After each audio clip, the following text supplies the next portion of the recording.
Of the Nigeria cabinet reshuffle, we're joined from our Pretoria studio by political analyst Somadoda Fikeni. Somadoda, thank you so much for joining us right here on AM News. Well, I'm pleased to be part of your program. Thank you. Now, what do you make of this move by Nigeria's President Goodluck Jonathan to remove 9 ministers?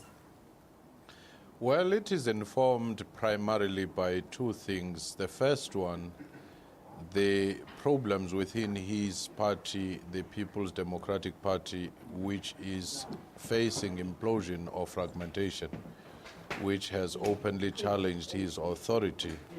And therefore, he may be doing the reshuffle in order to win back some of the senior and influential members, but also punish those who have openly sided with the new People's Democratic Party.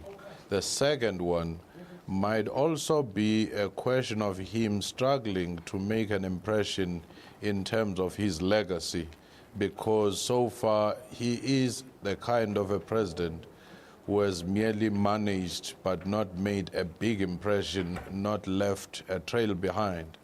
So he might be trying to make sure that to seal his legacy in the key portfolios like education, he makes an impression by having stronger candidates.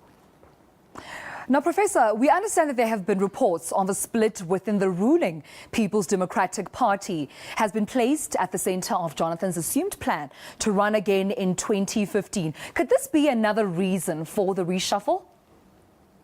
Certainly, as I said, he might be trying to strengthen his arm. He might be trying to dish out patronage to those who may potentially, support his standing again. But again, remember that in Nigeria, even within the party itself, there is an understanding of the rotation that you do have the southerner as a president.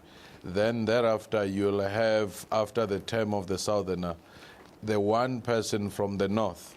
And this has always been a problem when Yaradua passed away before finishing his very first term, because the northerners were saying we ought to have had a northern president. So that might be one of the reasons why you are having such rumbles within the party. All right. Another thing is that many say President Jonathan is running again would violate an unwritten rule within the PDP that power should rotate between the largely Muslim north and mostly Christian south every 2 terms. Now, do you think, Professor, the people of Nigeria are going to accept President Jonathan's running for office again?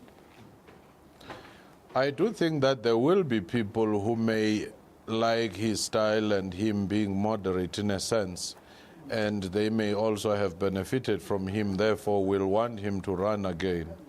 But again, I do think that he stands against a heavy tide, because even his standing for presidency was highly contested on the very same questions of the unwritten rule that a northerner who is a Muslim ought to have taken over because Yaradua had not finished his term.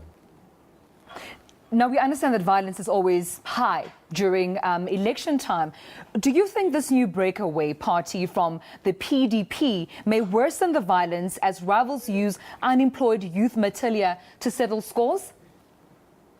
It may worsen violence, but you already have the militia in the north. And that is the main problem. And it is felt that Goodluck Jonathan has not stamped his security authority on the northern regions. That's leaving many people quite vulnerable there.